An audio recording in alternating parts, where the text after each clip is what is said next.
Walmart's New Year's corporate event was an event that emphasized the company's successes and inspired new achievements. The spacious hall, dressed in gold and silver shades, created the perfect atmosphere for the celebration. The guests were elegantly dressed, laughing, raising champagne glasses, and enjoying the live music performed by a jazz band. The evening promised to be unforgettable for everyone present. James, a quiet man, arrived at the corporate party with his wife Jessica. He felt a little uncomfortable around her energetic colleagues, as he didn't work at Walmart and didn't know most of the people. Jessica, on the other hand, looked like a fish out of water. Her confidence, brilliant humor, and elegant appearance made her the center of attention. The red dress she chose for the evening was an eye-catcher, and her colleagues did not hide their admiration.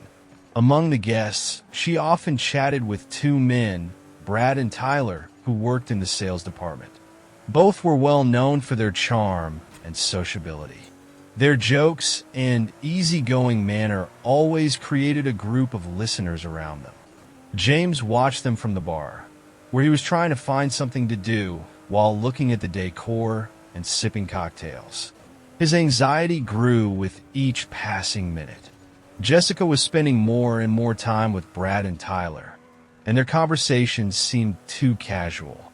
She leaned in closer to hear them, touching their hands in a friendly but personal way.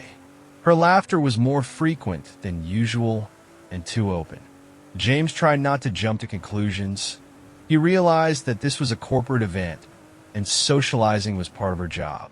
But with every new glance at their company, he had a growing feeling inside that something was wrong. He felt like a stranger in this celebration, like he was just an observer, not a part of her life. At one point, Brad brought Jessica a cocktail, and their hands briefly touched. Tyler whispered something in her ear, making her laugh out loud. James realized that it was nothing, but it was the little things that made him anxious. The corporate party continued, but for James, the evening was already darkening. He felt that this night would reveal something more than just a celebration of the year's success. Jessica, who had once seemed like the closest person to him, was now too far away. Her attention was completely absorbed by these two men, and James remained on the periphery of her world. The festive atmosphere no longer pleased him. The triumphant toasts, music, and laughter had become a backdrop for his growing suspicions. This night was becoming a turning point, though he could not yet imagine how much. The celebration was gaining momentum, and the guests looked more and more relaxed. Drinks were flowing, and laughter and conversation filled every corner of the room. Jessica, along with Brad and Tyler, seemed even more involved in the fun. James, trying not to look suspicious or indignant, decided to give his wife space and stayed at the bar. He convinced himself that he was exaggerating his emotions and that her behavior was simply the result of a festive mood. Closer to midnight, Jessica said she needed to leave to talk to the party organizers about preparations for the raffle. She smiled at James, but her eyes quickly looked away, as if in a hurry to avoid meeting his gaze. She disappeared into the crowd, and a minute later Brad and Tyler joined her. James felt a slight chill on his back that he couldn't explain. His inner voice seemed to be begging him to ignore it, but his intuition told him otherwise.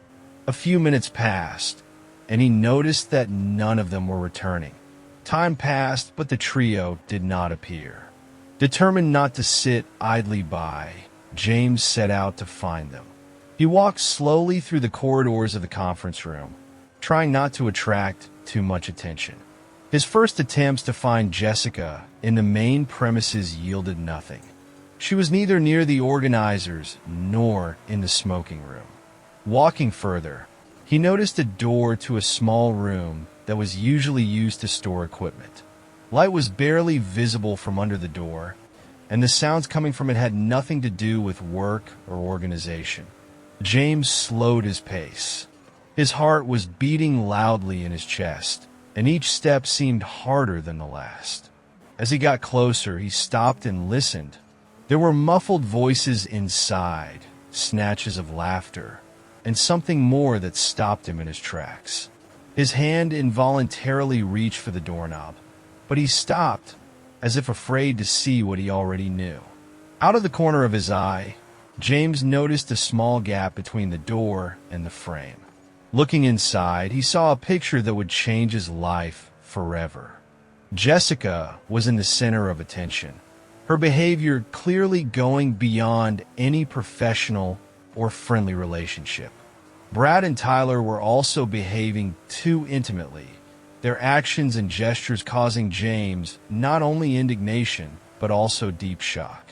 It was a scene he never wanted to see, but at the same time he couldn't look away. His mind refused to accept reality. Just a few minutes ago, Jessica had seemed like a loving wife, and now her image was crumbling right before his eyes. James stepped away from the door, not wanting to be seen. His heart was beating louder, and his breathing was labored.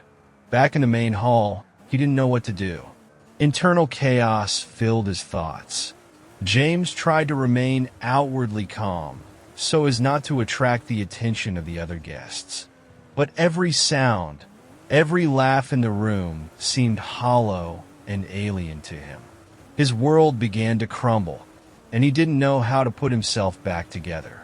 That night was no longer a celebration. It was a night of pain, disappointment, and inevitable decisions to be made. James realized that he would never be able to look at his wife the same way again.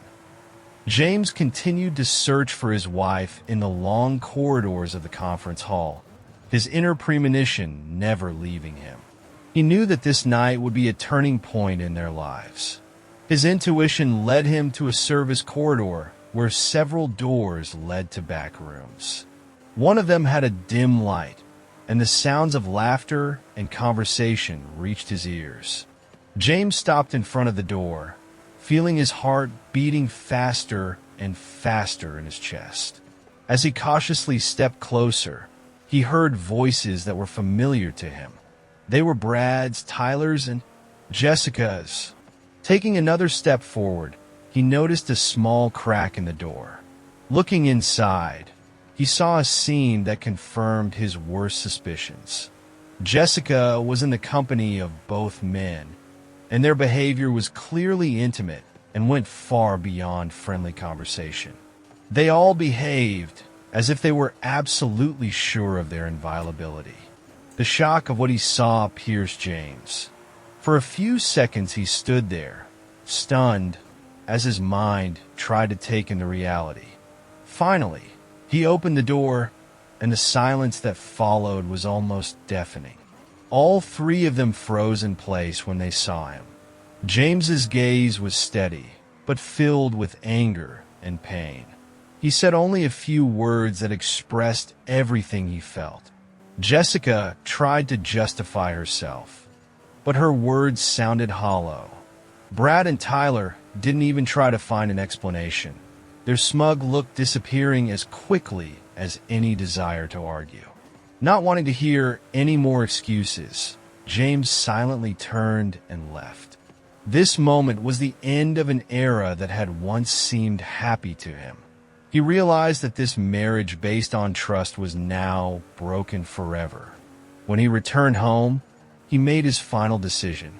The next day, he filed for divorce, saying goodbye to a past that was now just a lesson for him. His story ended painfully, but with a sense of relief. He knew he now had a chance to build a life free of lies and betrayal.